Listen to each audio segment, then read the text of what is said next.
간절히 기도드립니다. 아멘. 19세기에 계몽주의 사상이 일어나고 많은 사람들이 생각하기를 과학이 발달하고 인간의 이성이 발달하면 이 지구상에는 모든 종교와 미신들이 사라질 것이다, 없어질 것이다, 이렇게 생각을 했다는 것입니다. 그런데 실상은 어떨까요? 지금 우리가 살고 있는 이 첨단 과학의 시대, AI 시대를 살아가고 있지만은 여러분 아십니까? 우리 주변에 이 우상과 미신들, 가짜 종교들 얼마나 많이 횡행하고 있는지요. 그냥 우리 사회가, 우리 시대가 세속화라가는 물결만 타는 것이 아니라 종교화되고 영성화되고 있다라고 하는 것이죠. 그런 현실을 우리는 지금 살아가고 있는 것입니다. 이럴 때 아주 알게 모르게 활동을 왕성하게 하고 있는 무브먼트가 하나 있는데 그게 뉴에이지 운동입니다. 그 뉴에이지라고 하는 그 말은 여러분 많이 들어보셨을 거예요. 이 종교와 영성화되고 있는 사회 속에 그 맹위를 떨치면서 확장되어 가고 있는 그 운동, 뉴에이지 운동이 지향하는 그 목표가 있는데, 그 가운데 이제 몇 가지만 좀 소개를 하면, 여러분 들어보셨습니까? 자연보호 운동. 자연보호 운동이라는 것은 우리 시대가 이 지구를 지키기 위해서 당연히 해야 한다라고 하는 생각에는 틀림이 없습니다. 그런데 이 자연보호 운동을 하는 사람들, 그 운동, 무브먼트를 이끌고 있는 사람들 가운데 자연과 인간은 하나가 되어야 한다라고 하는 그 사상을 가지고 있다는 거예요. 이게 뉴에이지 사상이거든요. 궁극적으로 그 사상이 끌고 가고 있는 목표는 뭐냐면 자연 숭배입니다. 로마서 1장에서 피조물을 조물주보다 더 경배하고 섬기는 세상으로 만들어 가기 위한 작업이죠. 그러니까 자연보호 운동 자체가 잘못된 건 아니지만 그 운동을 지향하고 추구하는 데 앞장서서 일하는 사람들의 그 사상, 내면에 숨겨진 사상은 자연을 숭배하는, 피조물을 창조주가 아니라 피조물을 숭배하는 쪽으로 끌고 간다는 것이에요.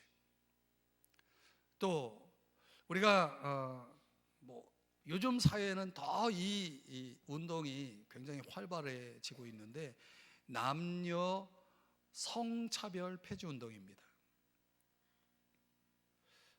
당연히 남녀의 차별이 없어야 된다라고 하는 것에는 그것은 맞는 얘기고 또 그런 운동은 필요할 수 있습니다.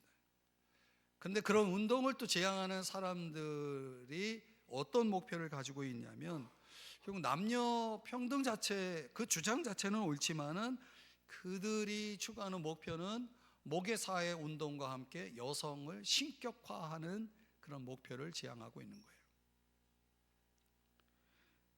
또 도덕적 선악을 폐지하는 운동을 벌입니다. 여러분, 이 세상에 도덕이 없다면 얼마나 자유로울 수 있습니까?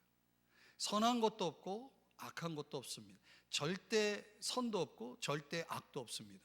그렇다면 그런 세상은 어떤 세상이 됩니까? 무도덕 세상이 되는 거죠. 도덕이 없는 세상을 우리가 다르게 설명하면 내가 하고 싶은 대로 다 할 수 있는 세상이 되는 겁니다. 그 무도덕이 가져오는 무질서, 이 세상이 얼마나 어지럽겠습니까? 그런데 이런 무브먼트를 지향하는 여러 가지 캠페인들과 그런 운동들에 어떤 계층이 많이 열광하고 있냐면 젊은이들이 열광하고 있다는 거예요. 자, 또 들어보세요. 이 뉴에이지 운동이 추구하는 또 운동이 뭐가 있냐면 특정 종교를 지원하는 것을 폐지하자라는 운동을 벌입니다. 지금 듣고 계신 이런 내용들은 우리가 여러분의 눈으로 목격하고 귀로 듣는 것에 대한 그 실제를 보여드리는 내용이지, 실제로 여러분들이 이런 문구를 접하기는 어려울 거예요. 어떻든 특정 종교를 지원하는 걸 폐지한다라고 하는 것은 어떤 또 맥락에서 이루어지냐면 이 지구상에는 하나의 종교가 필요하다. 하나의 종교를 이루어야 된다. 종교가 많으니까 서로 갈등하고 자꾸 분열이 일어나고 충돌이 일어나니 우리가 하나의 종교로 가자라는 것이죠. 하나의 종교가 되기 위해서는 모든 종교가 짬뽕이 돼야 되잖아요. 혼합주의가 되는 거, 종교적 혼합주의를 이루는 것입니다. 그 종교적 혼합주의가 더 궁극적으로 목표를 갖고 있는 것은 기독교를 반대하는 것입니다. 기독교를 말살하는 거죠. 무서운 거 아닙니까? 또 이 암암리에 이런 운동이 있는데 정치적 자유주의자들을 지원하는 운동입니다. 정치적 자유주의자들의 그 활동이라는 것은 이게 말 그대로 각각의 정부를 부정하고 모든 나라의 하나의 세계 정부만이 필요하다라는 차원에서 정치적인 활동을 하는 겁니다. 자유주의자들이. 이 하나의 세상이 돼야 될 궁극적인 목표는 마귀가 지배하는 세상을 만들기 위한 것으로 가고 있는 거죠. 그래서 이런 정치적 자유주의자들이 정치계에 들어가고 종교계에 들어가고 또 교육, 여러 가지 사회 이런 분야에 들어가서 이런 지원 사격을 지금 하고 있는 것입니다. 제가 이렇게 설명을 드려도 여러분들이 감이 잘 안 올 수 있는 부분인데 왜 그러냐면 우리가 지금 다원주의 사회 속에 살아가고 있기 때문에 그렇습니다. 다원주의 사회의 특징이 뭐예요? 다 평등하다는 거예요. 다 좋은 거라는 거죠. 그러니까 우리 서로 잘 지내자. 그러니까 어떤 특별한 종교가 등장하는 것을 배제하고 우리 모두 같이 하나가 돼서 살자라는 쪽으로 가는 겁니다. 그러니까 모든 종교가 하나 될 필요가 있는 거죠. 이런 주의를 간다면, 그러니까 모든 종교가 하나가 돼야 된다라고 하는 것은 세상도 하나가 돼야 된다는 거예요. 이것은 예수를 통해서만 구원을 받을 수 있다라고 하는 기독교에 있어서 아주 치명적인 무브먼트입니다. 그런 것들을 기독교의 진리를 완전히 파괴하고자 하는 아주 그 무서운 계략이 여기 숨어 있는 거죠. 근데 문제는 저와 여러분이 다문화된 또 다원화된 이런 사회 속에 살아가다 보니까 이런 거에 대해서 세상 사람들이 잘 분별하지 못한다는 거예요. 분별하지 못해요. 유대계 미국 작가인 솔 벨로우라고 하는 사람이 있습니다. 여러분 들어보신 분도 있을 거예요. 그가 쓴 학생처장의 12월, 우리말로 번역하면 그런데 The Dean's December라고 하는 책을 썼는데, 이게 이제 그 미국 사회 속의 흑인 문제를 다룬, 비인간화 흑인 문제를 다룬 이 도시 생활의 타락상을 이렇게 주제로 삼는 소설입니다. The Dean's December라는 책인데, 거기서 한 사람이 이런 말을 합니다. 우리 주변을 이렇게 보면은 이 세계를 만드는 세력이 있고 또 그것을 파괴하는 이 두 개의 세력이 있음을 감지할 수 있다. 굉장히 아주 중요한 지적을 한 소설 속의 내용이지만은 지금 우리 시대에 우리가 감지하고 있어야 될 부분이거든요. 세상을 세우는 세력과 세상을 파괴하는 두 개의 세력이 지금 움직이고 있다는 거죠. 믿음의 눈으로 보면 그게 보일 수 있어야 된다는 거예요. 믿음의 눈으로 보면 보인다는 거예요, 사실. 그러나 우리가 지금도 말씀드렸지만 이 다원화된 사회와 문화 속에 때묻은 유리로 들여다보니까 희미한 거예요. 그게 뭔지 정확하게 뭔지 모르겠다는 거죠. 사람들이 분별 없이 그런 것들을 알게 모르게 수용하면서 따라가면서 또 거기에다가 아주 강력하게 동참하면서 살아가고 있는 거예요. 이게 굉장히 무서운 세상이죠. 오늘 요한계시록이라고 하는 이 어려운 묵시록을 저와 여러분이 주일마다 살펴보고 있지만 지금 이게 우리가 살아가는 세상에는 굉장히 중요한 텍스트입니다. 여러분들은 굉장히 힘들게 듣고 있지만은, 전하는 저도 힘들지만은 이게 우리 시대에 필요한 계시기 때문에 이런 오늘의 이 묵시를 통해서 요한이 보여주고 있는 뚜렷한 그림이 오늘 성경의 세계가 그려지고 있는 겁니다. 오늘 1절에 이 단어가 나와요. 내게 보이리라. 보이리라라고 하는 이 단어가 동사형 데이크니오라고 하는 단어인데, 이 명사형으로 말하면 데이그마라고 하는 단어입니다. 데이그마라는 게 견본, 이런 뜻이에요. 견본. 그러니까 이 마지막 세상을 맞이하고 살아가야 될 우리 신앙인들에게 요한의 묵시는 주목해야 할 세 가지 견본을 우리에게 제시해 주는 겁니다. 오늘 성경이 그겁니다. 세 가지 견본. 그게 뭘까요? 첫 번째는 음료입니다. 음료, 할롯, 음료. 오늘 보면 1절, 5절, 6절 그리고 18절 말씀을 들여다보면 이 음료에게 붙인 수식어들이 등장하는데, 많은 물 위에 앉은 큰 음료. 5절에서는 큰 바벨론, 6절에서는 성도들의 피와 예수의 증인들의 피에 취한지라, 18절에서는 땅의 왕들을 다스리는 큰 성, Great City라고 이렇게 설명을 해줍니다. 여기 6절에 피에 취했다라고 하는 것은 무슨 뜻이냐면 박해의 차원을 넘어서서 죽이기까지 했다라고 하는 것을 의미하거든요. 초기에 로마 제국이 기독교인들을 많이 박해하고 죽였습니다. 왜 그러냐면 기독교인들이 그 로마 사회가 가지고 있는 가치를 받아들이지 않았어요. 로마 사회가, 모든 로마 제국의 시민들이 추구하는 가치를 거부하고 거기에 충돌을 하니까 박해를 하고 죽였다는 거예요. 이게 무서운 것은 마지막 세상이 그렇게 될 거라는 거예요. 그 초기의 로마 제국이 성도들의 피와 예수의 증인들의 피에 취했던 것처럼 마지막 세상이 똑같이 그런 대열에 서게 될 것이다라고 하는 것을 보여주는 거죠.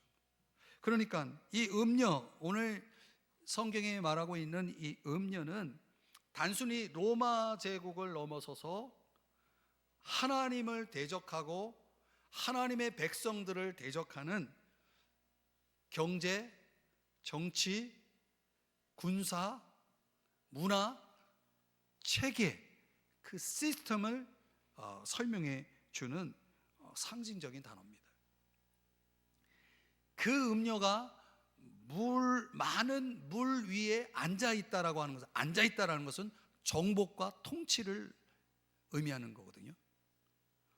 그러니까 이 온 세상을 이 큰 음료가 정치적이고 종교적이고 경제적이고 군사적인 이 시스템이 온 세상, 이 마지막 세상을 통치하게 되는데, 통치해서 어디에 들어가게 하냐면 17장 2절에 보니까 음행에 빠지게 한다는 거예요. 음행. 여러분, 성경에서 음행은 우상 숭배를 얘기합니다. 우상이라고 하는 것은 하나님을 사랑하고 하나님을 섬기는 것을 가로막는 장애물을 우상이라고 하거든요. 그러니까 우상 숭배라는 것은 우리로 하여금 하나님께 사랑과 충성을 바치지 못하게 하는 그런 어떤 것들을 얘기하는 거죠. 거기에 빠지게 한다는 거예요. 그러니까 오늘날의 이 우상 숭배의 내용은 뭐가 될까요? 많은 사람들이 자신의 쾌락과 번영과 이익을 위해서 부도덕한 수단을, 방법을 사용해서 이런 것들을 추구해 나간다면 오늘 성경이 말하는 음행이 바로 그런 겁니다. 음행이 바로 그런 거죠. 예레미야 3장 8절에 말씀하는 것처럼 하나님을 저버리는, 하나님을 배역하는 행위를 성경은 간음, 음행 이렇게 표현하는 것입니다. 그걸 누가 지금 뒤에서 컨트롤하고 있냐면 음료, 큰 음료, 지금 말씀드리신 이 거대한 로마 제국가는 견줄 수 없는 거대한 시스템 제국이 마지막 세상 속에 등장해서 그렇게 우리 믿는 자들을 음행에 빠지게 할 거라는 거죠. 여기에 대한 책임을 하나님이 물으실 거고 그들을 반드시 심판하실 거라고 하는 사실을 오늘 성경이 말씀해 주는 겁니다. 그러니까 이 묵시가 경고하고 있는 첫 번째는 뭐냐면 이 큰 음녀의 미혹을 말씀하는 거예요. 세상은 이미 종교화되고 있고 영성화되고 있는 상황 속에서 세 가지를 빼면은 그 세상은 이제 타락한 종교 세상이 되는 거거든요. 하나님을 빼고 그리스도를 빼고 복음과 변화를 빼면은, 이 세 가지를 빼면은 모든 사람들이 다 종교화되어 있고 영성화되어 있지만은 사실상 그것은 타락한 음행의 종교가 되는 것입니다. 이거를 주님은 내다보시고 우리에게 경고하신 말씀이 마태복음 7장의 말씀이에요. 한번 볼까요? 주님이 이렇게 말씀하셨죠. 나더러 주여 주여 하는 자마다. 여러분, 교회 안에 있는 사람들을 포함해 가지고 오늘날 예수님을 주님이라고 부르는 사람들이 얼마나 많은지 몰라요.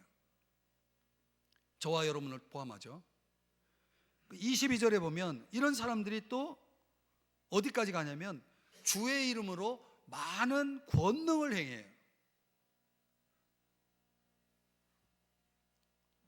주의 이름으로 능력도 행해요. 그런데 23절에 주님은 어떻게 이들을 판단하시냐면 내가 너희를 도무지 알지 못하니 불법을 행하는 자들아 내게서 떠나가라. 불법을 행하는 자들아 내게서 떠나가라. 이렇게 말씀을 하고 있다는 거예요. 그러니까 주님을 입으로는 주님을 부르고 주님이라 부르고 예수의 이름으로 능력도 행하는데 정작 자기 자신은 변화되지 않는 사람들, 자기 자신은 변화되지 않는 사람들, 불법을 행하는 자들아 내게서 떠나가라고 말씀하신 거예요. 21절을 다시 보여주시면 그러나 주님은 우리가 어떤 자가 되기를 원하냐면 하늘에 계신 내 아버지의 뜻대로 행하는 자, 하나님의 뜻을 믿는 자가 아니라 여기 뭘 강조해요? 행하는 자, 그 행함이 있는 자, 하나님의 말씀 앞에 삶이 날마다 변화되어서 가는 그런 참 신앙의 사람, 이게 진짜 신앙이라는 거예요. 이게 진짜 신앙이라는 거예요. 이런 신앙을 가진 자만이 이 큰 음녀의 미혹에 빠지지 않게 된다는 거예요. 살아남을 수 있다는 거죠. 내가 아무리 주님의 이름을 부르고 내가 아무리 주의 이름으로 능력을 행해도 정작 자기 자신을 변화시키지 않는, 말씀 앞에 자기를 변화시키지 않는 사람들은 이 큰 음녀의 미혹에 아주 쉬운 표적이 될 것이라고 하는 것을 경고해 주고 있는 것입니다. 그럼 오늘 저와 여러분이 참 신앙을 갖기 위해서라면 우리가 반드시 세 가지가 있어야 되는 거예요. 그게 뭐냐? 먼저는 사람은 한 번 태어나면 반드시 죽는다는 것을 인식해야 된다는 거예요. 여러분, 우리는 다 언젠가는 이 세상을 떠날 사람 아닙니까? 그렇죠? 이 미국의 한 공동묘지에 묘비에 이런 글이 적혀 있다고 합니다. 영어로 보면 I expected this but not so soon. 풀어드리면은 내가 이렇게 죽을 줄은 알았지만 이처럼 빨리 죽을 줄은 몰랐다. 그 묘비에다가 그런 글을 남겨놓은 거예요. 여러분, 우리는 다 죽을 줄 알아요. 그러나 오늘 죽을 것이라고는 절대 생각하지 않을 거예요. 만약에 여러분, 내가 오늘, 아니 내일 내가 죽을 것이라고 생각하면 오늘 내가 어떻게 살까요? 여러분, 주님을 인격적으로 만나지 못하는 분들의 그분들의 그 깊은 내면에 뭐가 있는 겁니까? 내가 아직은 죽지 않아. 이게 있는 거예요. 여러분, 전쟁의 참호 속에, 여러분 전쟁의 한복판에 있으면 거기에는 무신론자가 없습니다. 내가 지금 총알이 날아오는 사이에 그 총알에 당장 죽을 수 있다는 생각 때문에 그들은 군목들의 기도를 받으며 주님, 전혀 믿지 않는, 전혀 모르는 사람도 하나님을 찾습니다. 그러니까 내가 오늘 죽는다라는 것을 알 때 인격적으로 주님을 만나고 그 주님 앞에 진정한 신앙인의 모습으로 변화됩니다. 그게 굉장히 중요한 인식이라는 거예요. 참된 신앙으로 들어가는 입문의 중요한 자세가 뭐냐? 그게 내가 오늘이라도 당장 죽을 수 있다는 것을 인식하는 겁니다. 그걸 깨닫는 겁니다. 여러분, 죽음 앞에 있는 사람이 내가 그때 그거를 꼭 내가 택해야 되는데 이런 거 후회하지 않습니다. 내가 좀 더 잘 살았어야 되는데, 내가 좀 더 사랑했어야 되는데, 내가 좀 더 신앙생활 잘했어야 되는데, 이런 거 후회합니다. 그렇죠? 또 중요한 게 뭐냐면, 여러분, 우리가 참된 신앙을 소유하는 데로 들어가려면 우리가 예수를 믿을 때 우리 믿는 사람들 안에는 영생이 있다는 것을 알아야 됩니다. 이미 영생이 있다는 것을 아는 거죠. 깨닫는 겁니다. 영생이 있다는 걸 뭘 의미하냐면, 나사로와 부자의 비유, 부자와 나사로의 비유 성경에 나오는데, 누가복음 16장에 나오는 그 비유의 이야기가 뭡니까? 부자도 죽었고 나사로도 죽었어요. 근데 죽었는데 거기서 끝난 게 아니에요. 죽음이 끝나는 게 아니고, 죽으면 몸은 흑으로 들어가고 영혼이 어디 간다는 거예요. 갈 데가 있다는 거예요. 내가 갈 데를 정하는 거예요. 죽기 전에 내가 갈 데를 정하는 거죠. 근데 나사로는 죽어서 몸은 흙에 묻혔고 영혼이 어디 가 있어요?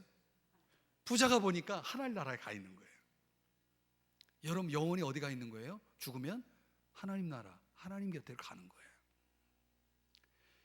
영생이 있다는 게 바로 그런 걸 의미하는 거예요. 내가 오늘 영생의 확신을 가지고 있다, 영생을 내가 얻은 사람이다라고 하는 것은 나는 죽어도 갈 데가 있는 거예요. 어디? 하나님 나라, 하나님 곁으로 간다라는 것을 믿고 사는 사람들, 그런 사람들은요, 이 땅에서 잠깐 있다가 없어지는, 사라지는, 패스어웨이 하는 것들을 위해서 살지 않습니다. 영원한 것을 추구하며 삽니다. 이 땅에 거대한 것을 추구하며 살지 않습니다. 여러분, 이 세상의 역사 속에 거대한 것들은 다 사라졌지만 지극히 작고 연약하고 별 볼 일 없는 것들은 아직도 남아있잖아요. 국가적으로 따지면 이스라엘 같은 나라. 여러분, 영원한 것을 추구하게 만드는 게 뭐예요? 내 안에 영생이 있다는 걸 믿는 사람들이에요. 그게 나의 참된 신앙을, 영원한 것을 추구하게 하는 참된 신앙을 소유하게 한다는 거예요. 또 한 가지만 더 하면, 이 신앙을 소유하게 되면, 참된 신앙을 소유하는 사람들은 내게 주어지는 모든 상황 속에서 순종하는 사람이 됩니다. 왜냐하면 주님이 나와 함께 있다는 걸 믿기 때문에. 내가 어디에 있든지 주님이 나와 함께 있어요. 근데 그 주님이 어떤 분이냐면, 나에게 주어지는 그런 모든 상황들을 허락하고 통치하고 주관하는 분이에요. 예를 들면 내가 주님과 아무리 함께 있어도 내 삶에 예기치 않은 상황들, 내가 감당할 수 없는 상황들도 막 일어나요. 그러나 주님이 함께 있다는 걸 믿는 사람들은요, 내가 감당할 수 없는 그런 상황도 주님의 통치 아래에 있어서 하나님을 사랑하는 자, 곧 그 뜻대로 부르심을 입은 자들에게는 모든 것이 합력하여 선을 이룬다. 우리가 그걸 기억하고 있는 말씀이 아니라 그대로 믿기 때문에, 하나님이 이 상황을 주관하기 때문에 이 상황 속에서 하나님 뜻 안에서 내가 순종하며 그것을 받아들이고 수용하고 소화하고 그것을 뛰어넘는 그런 삶을 살아가게 되는 거예요. 그 참된 신앙을 가진 사람들에게 벌어지는 겁니다. 오늘 본문의 이 큰 음녀의 묵시의 이 그림은 우리로 하여금 그런 하나님, 그런 그리스도, 그런 복음, 그런 변화를 빼버리고 혼합적, 종교적 그 혼합주의 속으로 들어가서 마귀가 지배하는 그 타락한 종교를 추앙하고 살아가도록 하기 위해서 역사하고 있는 그 마지막 세상의 큰 음료를 보여주고 있는 겁니다. 그 타락한 종교 바벨론이죠. 그러니까 여러분, 이 마지막 종교, 이 세상 종교를 주님은 반드시 심판하실 것을 오늘 보여주거든요. 내가 이들에게 보일 그 심판을 너희가 보여주겠다라고 말씀했잖아요. 그러니까 저와 여러분은 어떻게 해야 돼요? 분별해야 되는 거예요. 그리고 진짜 참 신앙을 소유해서 언젠가 우리 호흡이 끝나는 날 주님 앞에 멋지게 설 수 있는 참 신앙의 소유자가 되셔야 하는 것입니다. 두 번째로, 오늘 요한의 묵시가 보여주는 그 견본은 짐승, 비스트입니다. 3절 8절에 보면은 이 짐승에 대한 특징을 소개하는데, 이 짐승의 언어, 짐승이 사용하는 언어는 하나님을 모독하는 신성 모독의 언어가 가득해요. 또 머리가 7이나 돼요.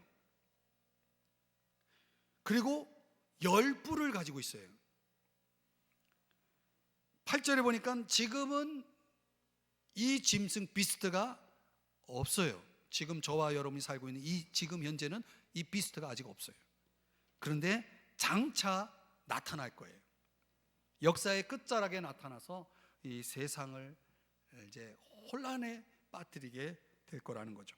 9절 10절의 말씀에 가보면 이 머리가 7인데 그 7머리를 가진 자가 7산이다.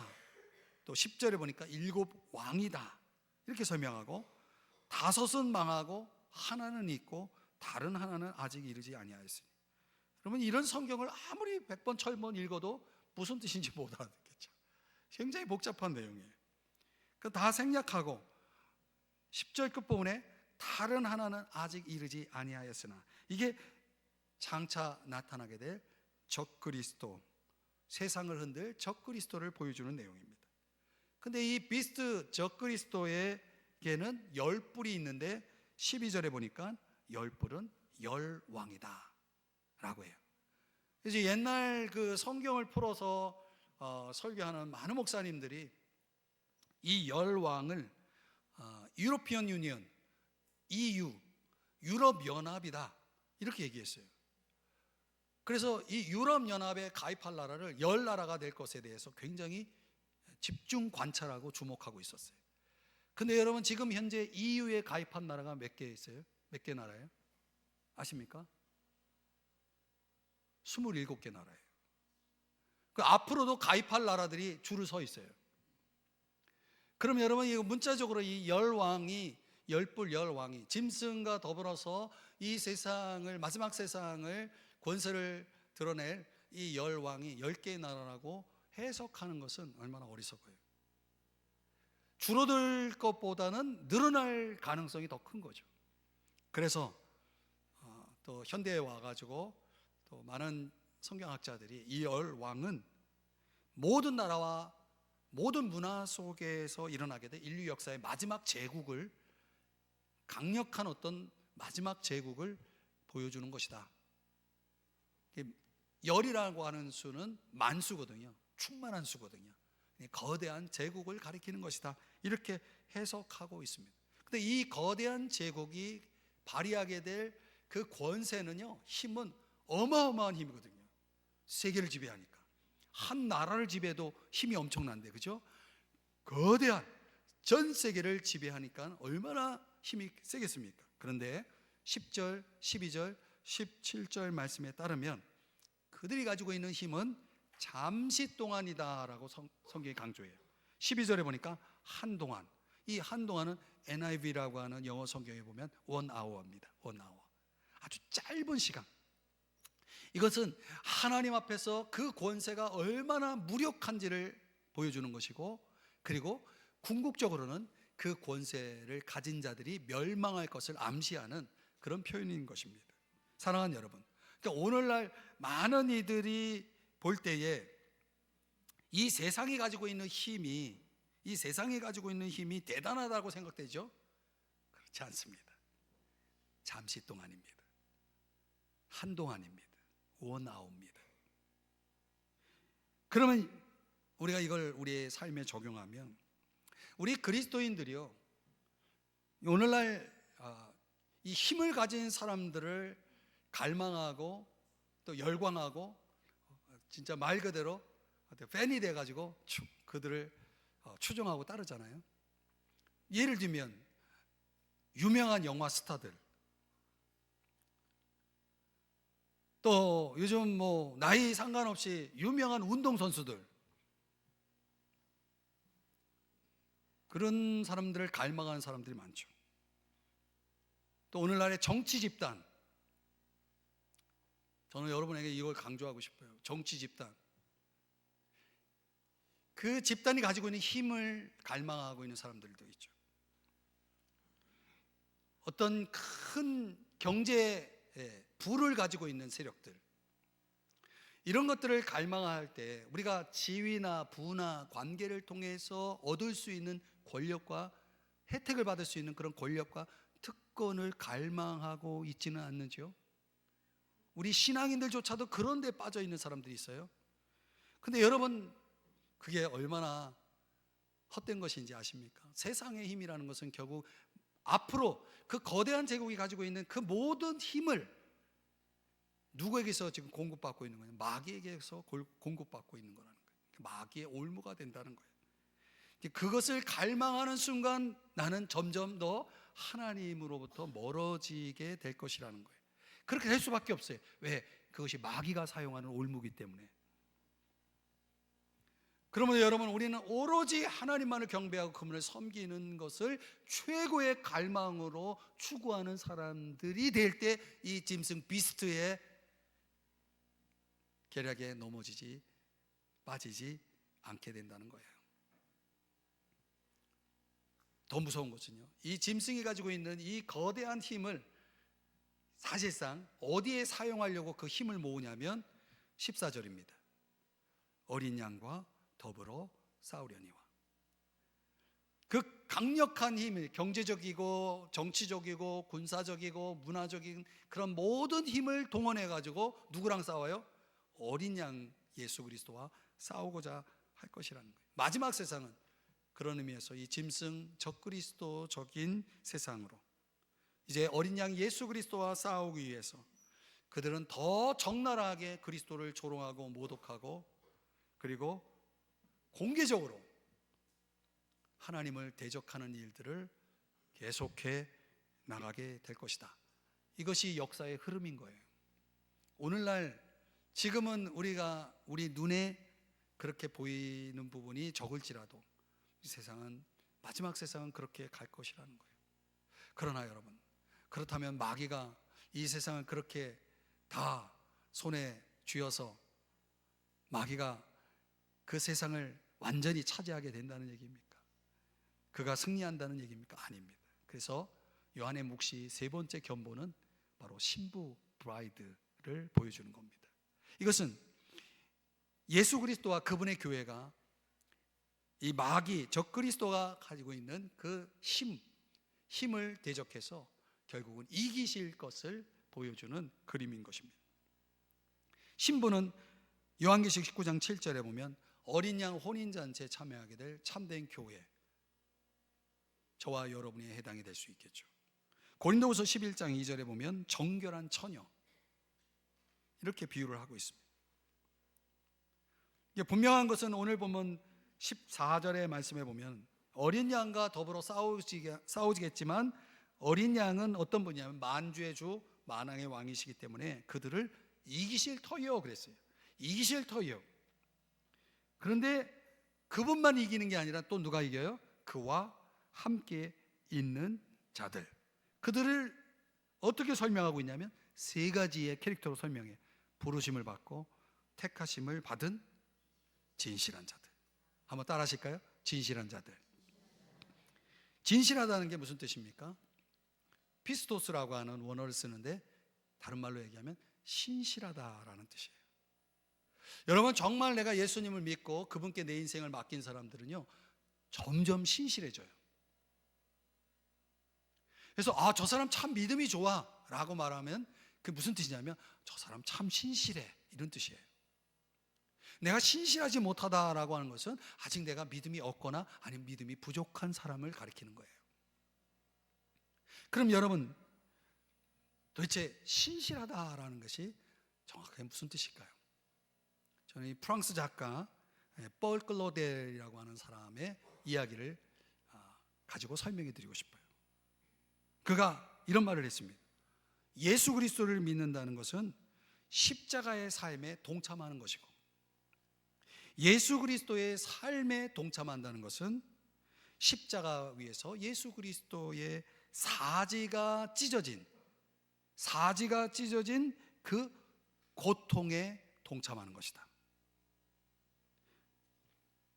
그분의 사지가 찢어졌다 하면 선과 악이 찢어지는 것이고, 미움과 사랑이 찢어지는 것이고, 영혼과 육체가 찢어지는 것이고, 로고스와 파토스, 감성과 이성이 찢어지는 것이다.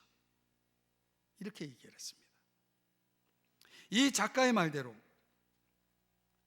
정말 내가 예수를 믿는다면, 정말 내가 참된 신앙을 소유한 자라면 바로 이 찢어지는 고통을 경험한 사람이라는 거예요. 예컨대 내가 정말 미워하는 사람인데 사랑한다. 이 찢어지는 고통이 없고서는 할 수 없는 거죠. 다른 사람들이 다 가는 그런 아주 사사로운 그런 길을 버리고 정도를 걸어가는 것, 이게 선과 악이 찢어지는 고통이 없이는 갈 수가 없는 거죠. 사랑하는 여러분,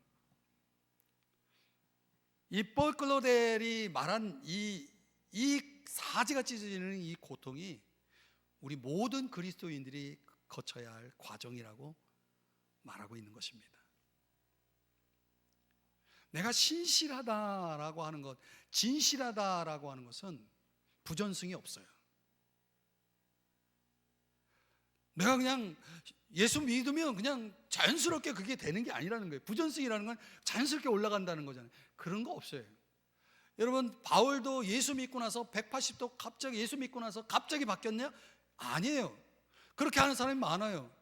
다메섹에서 예수님 만나고 나서 바울이 어디로 가냐면 아라비아라고 하는 광야 속에 들어가 가지고 아주 처절하게 주님 앞에서 찢어지는 고통을 3년 동안 경험하고 새로워져서 이제 본격적으로 복음 사역에 뛰어드는 사람이 바울이에요.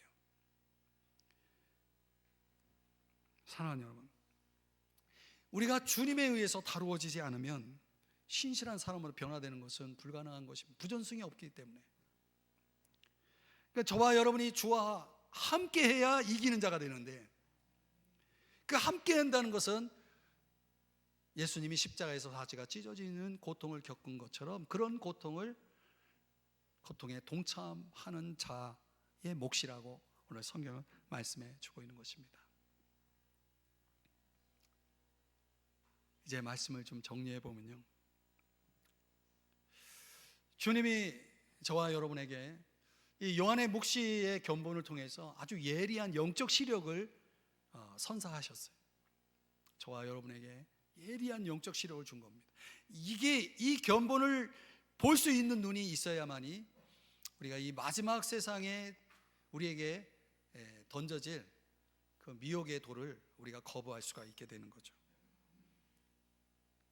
그 정말 이런 시력을 가지면 하나님의 보시는 눈으로 사람을 보게 되고 상황을 보게 되니까 그런 것들을 하나님 뜻 안에서 소화해낼 수 있는 능력이 주어지는 것이죠. 그것을 하나님께 영광을 돌리는 기회로 삼게 되는 것입니다. 저는 이 어려운 성경을 여러분에게 정말 최대한 쉽게 전달을 하려고 노력을 했어요. 그러나 이 이상은 어떻게 할 수가 없어요. 요한의 묵시가 궁극적으로 우리에게 보여준 것이 뭐냐면, 이 암울한 마지막 세상의 역사 속에 여전히 하나님은 일하고 계시다는 것. 그리고 이 마지막 세상을 가지고 장난을 치고 혼돈에 빠지게 해서 그 마귀의 지배 세상으로 만들려고 역사하는 이 음료와 짐승은 반드시 하나님이 심판하실 거라는 것. 그리고 이 과정에서 어린 양이신 만왕의 왕 만주의 주가 되신 예수님과 그분과 함께하는 진실한 자들이 최후의 승리를 거두게 될 것이라는 이 견본을, 묵시의 견본을 저와 여러분에게 보여주신 것입니다. 그렇다면 사랑하는 여러분, 여러분에게 도전하고 싶은 건 이겁니다. 이 세상이 지금 말세로 더 가까워지고 있다는 것을 우리가 피부로 느끼는 거잖아요. 이제는 예수 그리스도를 노골적으로, 하나님을 아주 노골적으로 대적하고 반대하고 모독하고 조롱하는 그런 정말 기가 막힌 세상 속에 마귀의 종교로 변질되고 있는 그런 영성의 시대고 종교의 시대가 지금 진행되고 있는 것입니다. 그러나 마귀가 득세해도 또 그 악한 문화와 종교가 득세를 한다 해도 궁극적으로는 우리 어린 양이신 주님이 승리할 것이고 또 그분에게 붙어있는 참된 교회가 승리할 것이라고 하는 사실입니다. 믿으시기 바랍니다. 그럼 우리는 그 영광스러운 그분의 승리와 함께 그분의 왕노릇, 그리스도와 더불어 우리도 왕노릇 할 것이라고 하는 이 궁극적인 마지막 그 비전을 우리가 가슴에 품고 있다 그러면 이 불신앙의 때에 저와 여러분이 어떻게 해야 됩니까? 사랑과 충성을 오직 예수님에게만 바칠 수 있어야 된다는 거죠. 이탈해서는 안 된다는 거예요. 또 주님을 자랑하고 높이고 존귀케 하기 위해서 우리에게 남아있는 인생을 그분을 위해서 기꺼이 소모할 수 있는 삶으로 바칠 수 있어야 한다는 것이고, 주님 때문에 기쁘고 주님 때문에 감격하는 것을 통해서 날마다 내 삶의 의미를 찾아갈 수 있는 그런 참된 신앙의 소유자가 되어야 한다는 거예요. 그게 이 요한의 묵시의 마지막 그 세 가지 견본을 통해서 저와 여러분에게 던지는 주님의 도전이고 마지막 기회인 것이죠. 그러니 사랑하는 여러분, 오늘 주님이 주신 이 영적 시력을 잃지 마시고 더 예리하게 만드셔야 됩니다. 이 묵시의 말씀을 통해서 더 예리하게 만들고 더 잘 분별해서 주님의 정결한 처녀로 참된 신앙의 소유자로 마지막까지 승리하시는 여기 계신 우리 모든 성도님들 되시기를 주님의 이름으로 축복합니다. 기도하겠습니다. 사랑하시는 주님,